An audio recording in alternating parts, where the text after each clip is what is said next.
Estamos de volta para a segunda parte do Direito a Falar. É convidado desta edição Manuel Magalhães e Silva. Sr. Doutor, o que pensa da nomeação de Joana Marques Vidal para o cargo de Procuradora-Geral da República? Pouco. Penso pouco porque não tive a oportunidade de acompanhar o percurso profissional da doutora Joana Marques Vidal e, portanto, vou gostar de ver para fazer um juízo.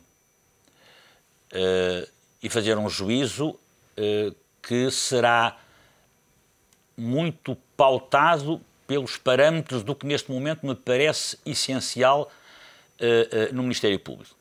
Primeiro ponto, não é possível ter um Estado de direito democrático a funcionar adequadamente e com adequada segurança para os cidadãos e para as comunidades sem que haja um Ministério Público forte. Primeiro ponto. Ministério Público forte, que seja autónomo e que possa atuar com toda a isenção. Isso é condição essencial. Mas vale a pena, a propósito disto, e por causa disto, ter uma ideia muito clara do que tem acontecido ao Ministério Público desde a sua fundação. Vamos reter, em primeiro lugar, que o Ministério Público é uma magistratura hierárquica e, como tal, tem que funcionar. Primeiro ponto. Segundo ponto, que nunca funcionou como tal. E porquê?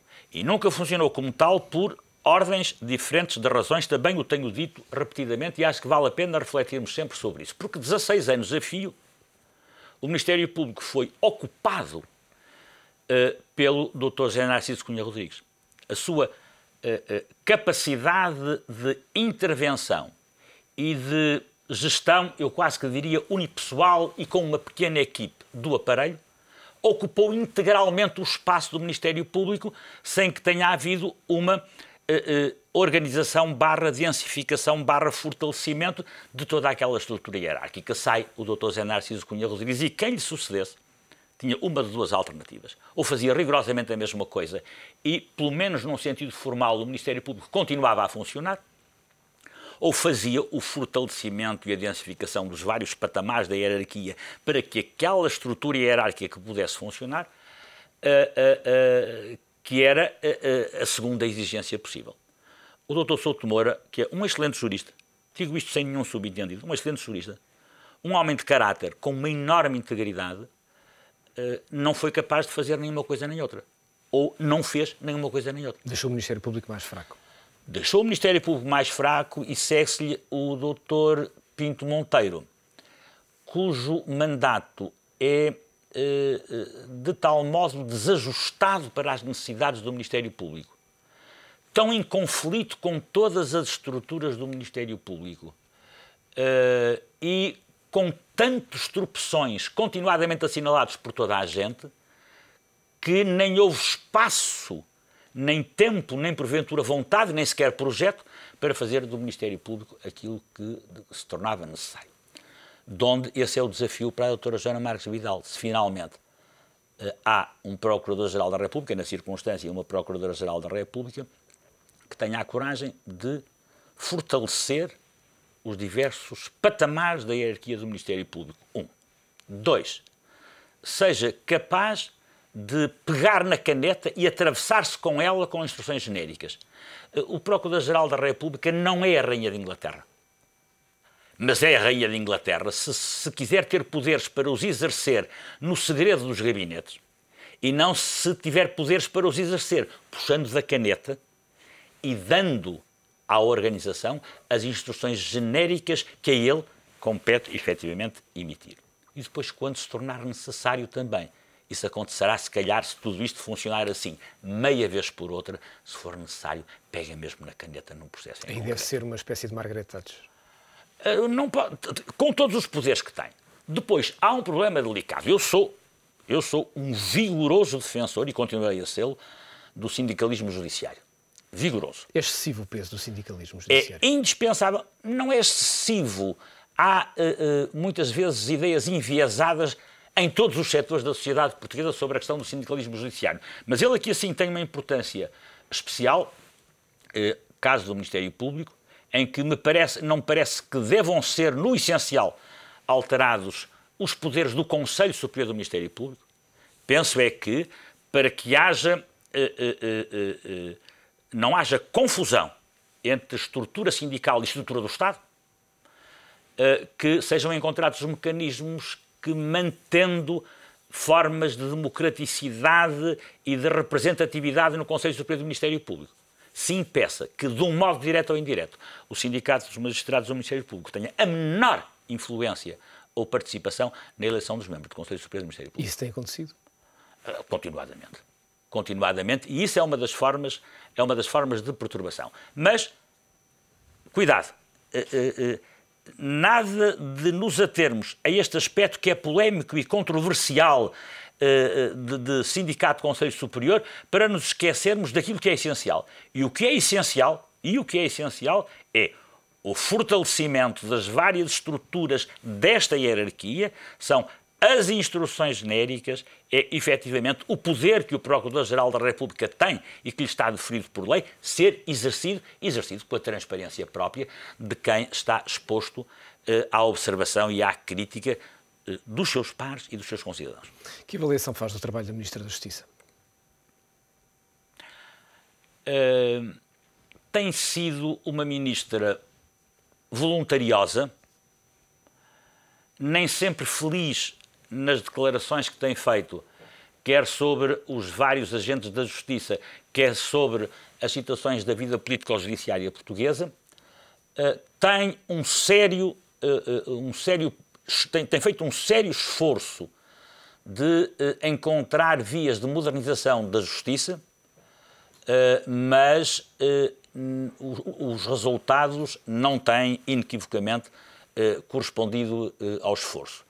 Nem no domínio da aceleração da reforma do processo civil, vamos ver quando e como, nem do processo penal, vamos ver quando e como, muito menos do mapa judiciário, vamos ver quando e como, tudo questões de grande importância, seguramente de grande importância, nada que esteja a ser feito no domínio do médio e longo prazo. Eu tenho também falado nisso e continuarei a falar, porque é uma coisa nossa e que é decisiva. Nos anos 80 foram criados 6 juízes do Tribunal de Trabalho, o 9º ao 16º. Sem distribuição nenhuma, começaram do zero. 6 meses depois estavam todos assoberbados de trabalho, estava tudo um inferno, menos o 10º juízo. O 10º juízo estava rigorosamente em dia e dizia o magistrado que estava no 10º juízo: é muito simples, eu entro às 9 e saio pelas 5h30, 6 horas. Processo entrado, processo despachado. Eu não atiro para o dia seguinte e procuro, efetivamente, ter as coisas sempre resolvidas. Isto para lhe dizer o quê? Se há coisa que nós, portugueses, somos completamente incapazes de fazer, é gerir o tempo e organizar o trabalho. E essa é, efetivamente, a nossa grande deficiência. E, portanto, faça todas as reformas que quiser na Justiça e nos vários setores da sociedade portuguesa. Isto é conversa de velho, vai perceber, mas percebe que isto tem algum sentido. Enquanto não tiver introduzido, a partir dos 7 anos de idade, 7 anos de idade ou 6, obrigatoriamente, gestão do tempo e organização do trabalho, não vai rigorosamente a parte nenhuma. Porque o grosso, e falo agora deste setor em que vivo todos os dias, o grosso das dificuldades, de morosidade, de bloqueios de soluções, de não funcionamento no domínio da Justiça, parte muito significativa tem que ver exatamente com isso. A mais completa incapacidade de advogados, magistrados do Ministério Público, juízes e funcionários saberem gerir tempo e organizar o trabalho. A mais completa. E repare, isto é tanto assim, que veio a exemplo, como coisa única, mas confirmativa de tudo isto, a juíza de Guimarães, que organizou a sua secção e o seu trabalho de modo diverso, numa adequada e eficiente gestão do tempo. Maçada, o Tribunal está em dia. E isso é que ninguém quer ouvir falar. E sabe porque é que não quer ouvir falar? Olha, porque isso não dá ganhos eleitorais imediatos, não dá ganhos políticos imediatos. E depois, para os diversos destinatários, é uma maçada. E é uma maçada porque, se isso for complementado por medidas de gestão do tempo e de organização do trabalho vindas de cima, que completem estas de educação, ai que maçada que me vão modificar os meus hábitos de vida. Soutor é também advogado do engenheiro Jardim Gonçalves no processo do BCP. Disse em setembro que o processo de crime contra o engenheiro Jardim Gonçalves, também contra os restantes administradores, é uma espécie de justificação ao assalto à tomada de poder do BCP em 2007. Porquê? Sabe, eu, em vez de, neste momento, fazer juízos, prefiro indicar factos. No curso de 2006 e 2007, a Caixa Geral de Depósitos, que é o Banco do Estado, municiou com centenas de milhões de euros acionistas do BCP para, reforçando, aumentando as suas posições, pudessem constituir um grupo com significado, com capacidade de controle em Assembleia Geral e modificar a gestão do banco. E isso deu o Sr. Berardo, deu o engenheiro Manuel Fino, deu a Teixeira Duarte, tudo aquilo que hoje é conhecido de toda a gente e que determinou a composição da Assembleia Geral do BCP e todos os acontecimentos que foram sendo vividos entre maio de 2007 e dezembro de 2007. E, entretanto, de dentro do banco, vêm um conjunto de documentos que podem ser lidos de cima para baixo ou de baixo para cima, e conforme se leem de cima para baixo ou de baixo para cima, as interpretações são diversas, que deram lugar a investigações do Banco de Portugal, da CMVM e, posteriormente, do Ministério Público. Acontece que estamos em dezembro de 2007, quando ainda não tinha sido feita praticamente qualquer investigação, havia 2, 3 semanas de procura de elementos, seja o governador do Banco de Portugal ao tempo, o Dr. Vítor Constâncio, seja o presidente da CMVM, o Dr. Carlos Tavares, seja o ministro das Finanças do tempo, Dr. Teixeira dos Santos, permitiram-se fazer afirmações condenatórias da gestão do tempo, e que era uma gestão próxima, embora ele já não tivesse quaisquer funções executivas no BCP, próxima de uma certa visão do banco do engenheiro Jardim Gonçalves. E declarações tão fortes que era praticamente impossível que, em face da imputação de responsabilidades e suas consequências, em dezembro de 2007, janeiro de 2008, que o resultado dos processos viesse a ser diferente, porque, enfim, os funcionários do Banco de Portugal dependem do governador e da administração, na CMVM semelhantemente. Ora bem, isto que se passa assim é acompanhado de quê? Quem é que concede estes créditos para reforço de posições no BCP a todos estes acionistas? A Caixa Geral de Depósitos, presidida pelo Dr. Carlos Santos Ferreira, e em que estava o Dr. Armando Vara. E entre dezembro de 2007 e janeiro de 2008, sem qualquer solução de continuidade, o Dr. Carlos Santos Ferreira passa de presidente do Conselho de Administração da Caixa Geral de Depósitos para presidente do Conselho de Administração do BCP, o Dr. Armando Vara para vice-presidente, o Dr. Vítor Fernandes para administrador. Dá-se uma espécie de IOPA entre aspas, da administração da Caixa Geral de Depósitos à administração do BCP, e aí se instalam. Tudo isto conduzido pelo Banco do Estado, Caixa Geral de Depósitos, com o beneplácito e o empurrão do Dr. Vítor Constâncio e do Dr. Carlos Tavares, chamar-se-á o quê no domínio da mudança de relações e de condução das coisas dentro de uma instituição como o BCP. Parece-lhe, portanto, que houve uma coordenação política no sentido de orientar Caixa Geral de Depósitos, Banco de Portugal, CMVM, para que o engenheiro Jardim Gonçalves deixasse de estar à frente do BCP. Ele não estava à frente do BCP na altura. Ele deixou a administração do BCP em 15 de março de 2005 e, na altura, presidia apenas ao Conselho Geral e de Supervisão. Mas, obviamente, era uma pessoa extraordinariamente importante naquilo que era tinha seguramente, pela sua presença no Conselho Geral e de Supervisão, pelo Conselho que seguramente daria, por aquilo que ele tinha representado no banco, a maior influência. E, portanto, tudo isto foi interpretado como alguma coisa dirigida contra o engenheiro Jardim Gonçalves. É essa também a interpretação que faz? Engenheiro Jardim Gonçalves e um determinado estado de coisas. Aquilo que estava em cima da mesa era introduzir um modelo no BCP que permitisse que acionistas de referência, aumentassem suficientemente a sua posição, mas em termos de poderem fazer corresponder os votos à sua posição.